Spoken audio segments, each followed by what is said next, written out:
नमस्कार दोस्तों, स्वागत है आपका हमारे YouTube चैनल एडी एजुकेशन में। संविदा शिक्षक वर्ग 3 की आपकी सामान्य हिंदी की क्लासें चल रही है और उसमें हिंदी भाषा का विकास से रिलेटेड आज हम आपके लिए क्लास लेकर आए हैं। तो चलते हैं हिंदी भाषा का विकास समझ लेते हैं कि हिंदी भाषा का विकास कैसे हुआ, इससे किस प्रकार के प्रश्न आते हैं। तो चलते हैं, सबसे पहले हम हिंदी भाषा के विकास में आज परिचय करेंगे कि हिंदी भाषा का विकास हुआ कैसे। ठीक है, तो पहला पॉइंट आपका बनता है, ऑब्जेक्टिव टाइप प्रश्न भी यहाँ से बनता है कि हिंदी किस भाषा का शब्द है। तो हिंदी है आपका फारसी भाषा का शब्द। हिंदी किस भाषा का शब्द है? तो हिंदी होता है आपका फारसी भाषा का शब्द। अगला बिंदु देखें कि हिंदी शब्द की उत्पत्ति किस नदी से मानी जाती है। तो हिंदी शब्द की उत्पत्ति जो है वो आपके मानी जाती है सिंधु नदी से। अगला पॉइंट देखें, हिंदी भाषा की आदि जननी किस भाषा को कहा गया है। ऐसा प्रश्न भी आपका बन सकता है। तो हिंदी भाषा की आदि जननी आपके संस्कृत भाषा को कहा गया है। अगला पॉइंट देखते हैं हम कि संस्कृत का बिगड़ा रूप कौन सा है। तो संस्कृत का बिगड़ा रूप है पाली। फिर पाली का प्राकृत, प्राकृत का अपभ्रंश, अपभ्रंश का अवहट्ट और अवहट्ट का हिंदी। इस प्रकार हिंदी भाषा का विकास क्रम है। ठीक है, तो संस्कृत का बिगड़ा रूप आपका पाली, प्राकृत, अपभ्रंश, अवहट्ट और हिंदी। ठीक है, तो इस प्रकार यहाँ से भी आपका प्रश्न बन सकता है। फिर अगला प्रश्न कैसा बन सकता है कि प्राकृत प्रचलन के समय किनका जन्म हुआ था। मतलब प्राकृत भाषा जब प्रचलन में थी तब किसका जन्म हुआ था। तो भगवान महावीर का जन्म प्राकृत भाषा प्रचलन के समय हुआ था। यहाँ से आपके दो प्रश्न बन सकते हैं। अगला प्रश्न ये भी बन सकता है कि पाली प्रचलन के समय किन भगवान का जन्म हुआ था। तो भगवान बुद्ध का जन्म हुआ था पाली प्रचलन के समय और प्राकृत प्रचलन के समय। ये दोनों प्रश्न ऐसे हैं जो आपको कंफ्यूज करेंगे। तो प्राकृत प्रचलन के समय भगवान महावीर का जन्म हुआ और पाली प्रचलन के समय भगवान बुद्ध का जन्म हुआ।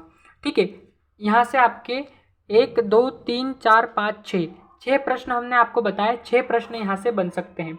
उसके अलावा संस्कृत का बिगड़ा रूप पाली, प्राकृत, अपभ्रंश, अवहट्ट, हिंदी, इसमें से आपके एक प्रश्न बनेगा। पूछ लेंगे कि संस्कृत का बिगड़ा रूप कौन सा है। तो पाली, पाली का कौन सा है। तो प्राकृत, प्राकृत का कौन सा है। तो अपभ्रंश, अपभ्रंश का कौन सा है। अवहट्ट, और अवहट्ट का कौन सा है। तो हिंदी। इस प्रकार कई प्रश्न यहाँ से बन सकते हैं, लेकिन आपसे पूछा जाएगा एक ही प्रश्न। जैसे हमने पूछा कि संस्कृत का बिगड़ा रूप कौन सा है, तो पाली। ठीक है, इस प्रकार एक प्रश्न यहाँ से पूछा जाएगा।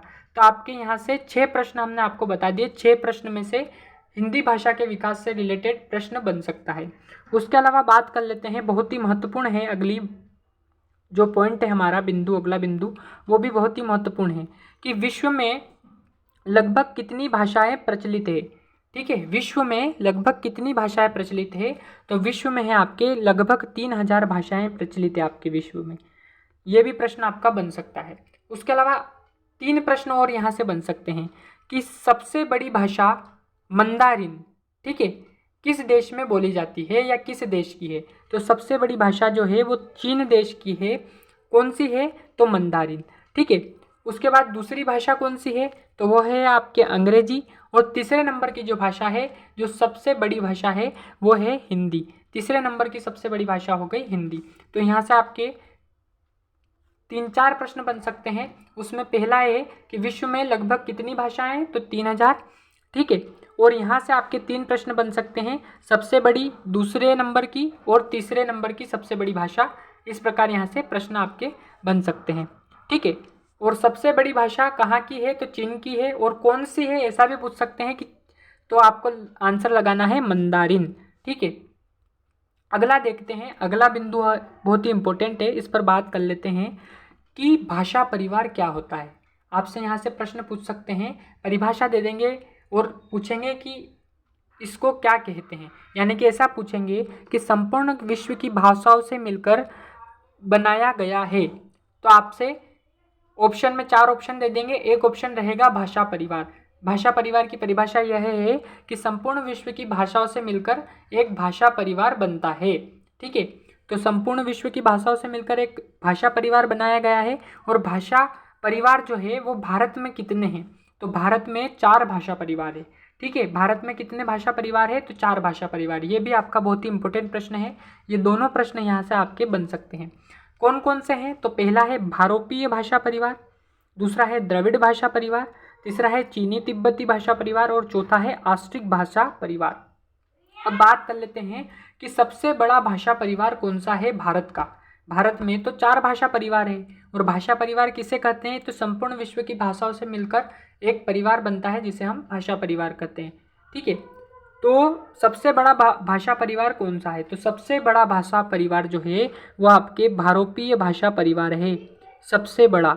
ठीक है, सबसे बड़ा भाषा परिवार कौन सा है, तो वो है आपका भारोपीय भाषा परिवार, सबसे बड़ा भाषा परिवार है।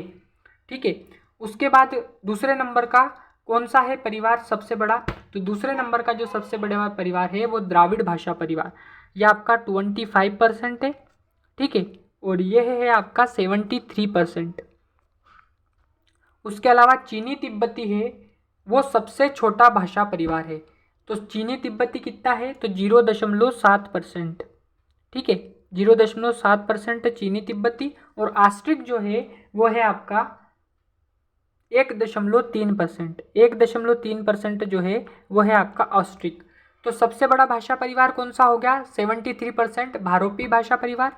सबसे छोटा भाषा परिवार 0.7% चीनी तिब्बती। ठीक है, अब बात आती है हिंदी किस परिवार की भाषा है। हमसे पूछ लेंगे कि हिंदी किस परिवार की भाषा है, और 4 ऑप्शन आपके सामने रहेंगे, तो आपको उसमें से सही आंसर बताना है। तो बहुत ही इम्पोर्टेंट प्रश्न है कि हिंदी जो है हमारी वो भारोपीय परिवार की भाषा है। अब आपसे पूछ लेंगे कि भारोपीय अर्थात क्या, तो जो भारत प्लस यूरोप, ठीक है, भारत प्लस यूरोप से मिलकर बनी है भारोपीय। तो भारत और यूरोप में सबसे ज़्यादा बोली जाती है, तो हिंदी किस परिवार की भाषा है, तो हिंदी भारोपीय परिवार की भाषा है। ठीक है, ये बहुत ही इंपॉर्टेंट प्रश्न है। अब बात कर लेते हैं हम आर्य भाषाओं के कालों की। आर्य भाषाओं के काल हम देख लेते हैं, कौन कौन सी आर्य भाषाएं हैं और उनके काल कब कब हैं। ठीक है, तो आर्य भाषाओं के काल, वैदिक संस्कृत सर्वप्रथम वैदिक संस्कृत का जो काल है यानी समय है वो 1500 ईसा पूर्व से लेकर 1000 ईसा पूर्व तक है। फिर है लौकिक संस्कृत, तो ये 1000 से 500 ईसा पूर्व तक है, यानी कि 1000 ईसा पूर्व से 500 ईसा पूर्व। अब यहाँ पर बात कर लेते हैं ईसा पूर्व क्या होता है, तो ईसा पूर्व हिंदू कैलेंडर के अनुसार होता है, और आपकी जो ईस्वी होती है वो अंग्रेजी कैलेंडर के अनुसार होती है। पाली की बात करें तो 1 ईस्वी, प्राकृत की बात करें तो 500 ईस्वी, अपभ्रंश की बात करें तो 1000 ईस्वी, अवहट्ट की बात करें तो 900 से 1100 ईस्वी। उसके बाद हम बात कर लेते हैं हिंदी की, तो हिंदी जो है वो है आपके 1100 ईस्वी। ठीक है, हिंदी क्या है 1100 ईस्वी। और हिंदी को भी आपको 3 भागों में विभाजित किया है, प्राचीन हिंदी, मध्यकालीन हिंदी और आधुनिक हिंदी। तो प्राचीन हिंदी 1100 ईस्वी से 1400 ईस्वी तक समय है इसका, यानी इसका काल 1100 ईस्वी से 1400 ईस्वी तक है। मध्यकालीन हिंदी का काल 1400 से 1850 ईस्वी है, और आधुनिक हिंदी का काल है 1850 ईस्वी से अब तक। अब बात कर लेते हैं कि प्राचीन हिंदी में या प्राचीन हिंदी के लेखक कौन है। तो प्राचीन हिंदी में जिन्होंने लेखन किया था वो लेखक है अमीर खुसरो। इनके अलावा भी कई लेखक हैं, लेकिन प्रमुख लेखक की बात कर रहे हैं हम, प्रमुख लेखकों की बात कर रहे हैं, तो अमीर खुसरो हो जाते हैं प्राचीन हिंदी के प्रमुख लेखक। उसके अलावा मध्यकालीन हिंदी के लेखक हो जाते हैं तुलसीदास जी, ये प्रमुख लेखक के बारे में हम बता रहे हैं आपको। और आधुनिक हिंदी जो 1850 ईस्वी से लेकर अब तक है उसके लेखक हो जाते हैं सूर्यकांत त्रिपाठी निराला, महादेवी वर्मा, ये इनके आधुनिक हिंदी के प्रमुख लेखक है। इसके अलावा भी कई लेखक हैं, लेकिन प्रमुख लेखक के बारे में हम बात कर रहे हैं। तो इस प्रकार आपका ये सामान्य जो परिचय है हिंदी भाषा का विकास कैसे हुआ, आर्य भाषाओं के काल कौन कौन से थे, ठीक है, भाषा परिवार क्या है, भारत में कितने भाषा परिवार प्रचलित है, उसके अलावा हिंदी किस भाषा का शब्द है, हिंदी की उत्पत्ति किस नदी से हुई है। इस प्रकार की ये परिचय की क्लास हम आज लेकर आए थे आपके लिए हिंदी भाषा के विकास में।